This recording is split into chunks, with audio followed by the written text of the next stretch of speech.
It was the fallout from Night of Champions last night on Monday Night Raw. We're going to have a Divas Championship Celebration, but was Paige's heel turn just a little bit too predictable?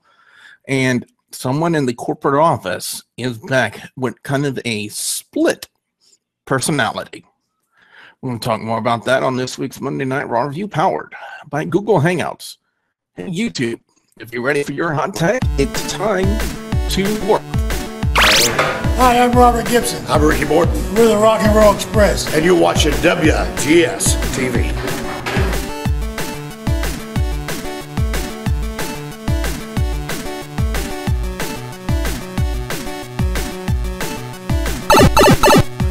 Greetings, YouTube.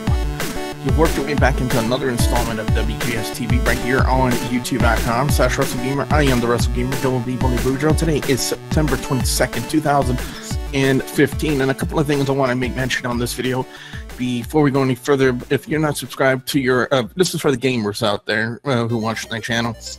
If you're not subscribed to the periodical, The Game Informer, this month's issue came in with a very interesting cover. Now, I was thinking this is something from that Destiny of the Taken King until I turned to the back and it says Dark Souls 3. Now, I get the first two Dark Souls, but from what I've heard, they're hard as hell. And speaking of Let's Plays, on the Double B Plays, there's going to be a little bit of an update. I've decided to cut the face cam parts of the Let's Plays because of the fact that it has not met my satisfactory rating when it pertains to actually making the videos. I've not seen anything significant different. No significant changes whatsoever to any of the Let's Plays that I've done with Facecam on it. And on all honesty, when people want to look at Facecams, they want to see people's reactions. And one of the things that I found that I've lacked in doing Facecam are those reactions. And I find that I do much better, vocally with the reactions than I do with the Facecam, and so I decided to revert back to the original format on here, saving Facecam for reviews and discussions and vlogs like that, and the gameplays will be commentary only. And I've tried to look through a lot of the footage about, to see, if I can find some of those reactions that other people do on here on YouTube that people deem to be entertaining and funny. And honestly, if I'm not satisfied with it, then how are you going to be satisfied with it? So that is the reasons why I have decided to revert back to the old format. So for now, for the time being, no face cams on any of the Double B Plays that you guys are going to be seeing for the time being. But anyway, let's talk about Monday Night Raw, shall we? The fallout from Night of Champions. At first, I want to say this: Sting was at first advertised to be on Monday Night Raw, and we talked a little bit about this with Curtis Cole and Lance Moss yesterday on the Night of Champions review, which for some odd reason YouTube took like hours to upload, and I have no idea why, guys. I really do apologize about that. But we were under the impression that if Sting was there on Monday Night Raw, then everything, all the reports that were coming out that he had suffered a neck injury were to be perceived as a work. Well, as it turns out, Sting is legitimately injured, something to do with his neck. I have not heard anything else further significant as to that, to an update as to his condition, but a lot of the reports deeming it possibly career-ending for Sting. So unfortunately, that wasn't very good news for Monday Night Raw. But anyway, we would start out with an exciting, entertaining segment, in my personal opinion, when it pertains to the Wyatt family. Roman Reigns, Dean Ambrose confrontation. I did not anticipate Randy Orton coming back as soon as he did. I was under the impression that he wanted to take more time off than what he originally did, and he ended up just coming out, and he actually added to the excitement of the opening segment of Monday Night Raw. And those kind of opening, exciting starts to Monday Night Raw is just something that, in my personal opinion, Monday Night Raw has been lacking as of late. And they always needed a good, strong opening for the show, and they kind of accomplished that last night with the confrontation between the Wyatt family, Roman Reigns, Dean Ambrose, and Randy Orton. Now, here's where Monday Night Raw takes a peculiar turn. Is now they decided to kind of, if you guys remember, think back to TNA with the Abyss Joseph Park angle that TNA did, you know, kind of giving Abyss and Joseph Park, kind of the same dude, a split personality. And that's what appears to be what WWE has adopted for Corporate Kane and Demon Kane. Is they adopted that angle of well, at that time we thought possibly split personalities, because Corporate Kane met up with Seth Rollins backstage and he was all cheerful and all happy and made the announcement that Seth Rollins was going to get his rematch for the United States Championship as the main event on Monday Night Raw, and just kind of left Seth Rollins going like, and that's kind of how he was. Speaking of rematches, we have the Cosmic Wasteland in the form of Stardust and the Ascension taking on Neville and the Lucha Dragons. Good opening match. Can't certainly say anything bad about it. Kalisto would hit the SDS on Viktor of the Ascension to pick up the victory for his team, and now that leaves me kind of wondering, will Stardust now turn on the Ascension like he turned on King Barrett? Seth Rollins would then meet up with the Authority to voice his concerns over Corporate Kane being back, and the Authority had no clue as to what was going on, but Triple H had told him to worry about John Cena, and they were going to worry about Kane. Ryback and Bo Dallas was up next. I think the sole purpose of this one was to have Kevin Owens come out. He was on commentary, and not really shocked to see Kevin Owens attack Ryback after the match, but after he would attempt the Meathook clothesline, Ryback would counter. Would attack pop-up powerbomb. Need to learn to read my notes. Ryback would hit the Meathook clothesline on Owens as a counter. So this angle over the Intercontinental Championship between Ryback and Kevin Owens seems to be far from over. And I think that's kind of a good move in my opinion, because they really haven't utilized a lot of the championships in good angles and good storylines. And I think Ryback and Kevin Owens has the makings for a good storyline. Now, Charlotte's Divas Championship Celebration was Rick a little bit toasty. You know, did he hit the mini bar before going out there? And well, that remains to be seen. But you know, he and Charlotte did get a little bit of emotional. However, a lot of people are having mixed reactions about Paige's heel turn. You know, they're saying that, well, it was cool, it was awesome, and other people are saying, you know, this was expected, it was predictable, and it really didn't shock or surprise anybody.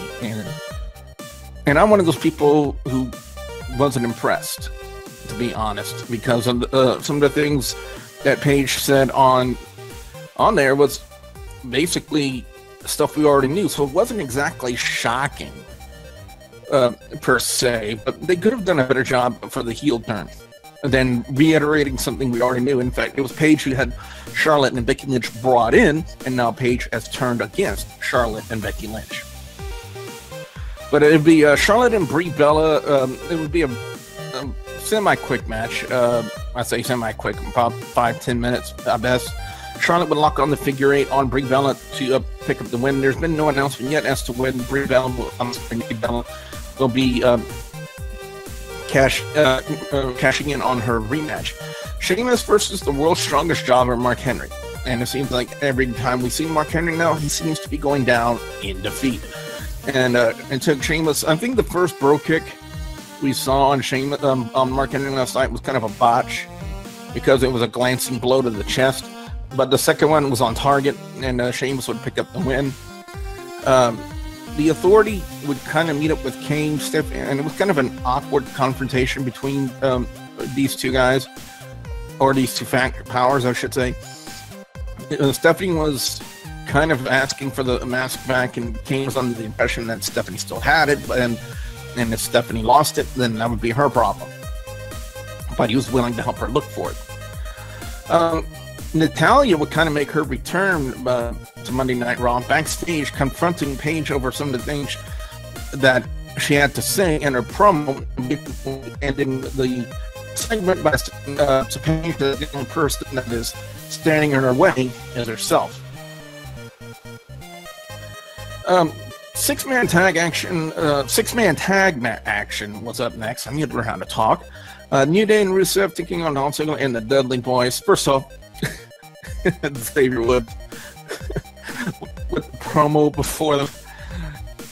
Basically, if you guys didn't see Night of Champions, Xavier Woods went through the table in courtesy of the Dudley Boys, and he would then loudly proclaim that doctors had to remove a piece of table that was stuck up his buttocks from the previous night. And he was walking very gingerly, so I love the way he sold that. But at one point, he would distract Ziggler with the trombone and would eat a super kick from the show-off, but the show-off would then pay for it from Rusev with a super kick of his own, so New Day and Rusev pick up the win. Naomi and Natalya. Not so well back for Natalya in this match, who kind of had to, have the numbers game against her, and in the form of Team Bad being out there, and thanks to them, Naomi was able to hit the review on Natalya to pick up the win.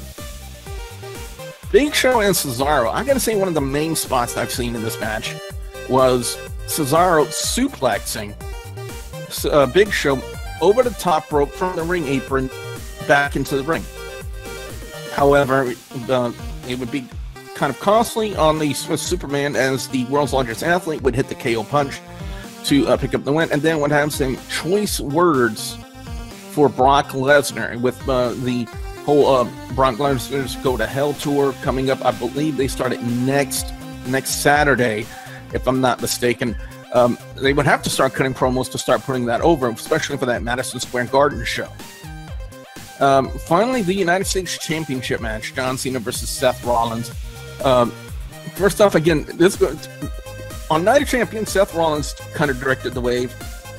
On Monday Night Raw, John Cena did the same thing. I guess this was more of a John Cena crowd than it was a Seth Rollins crowd.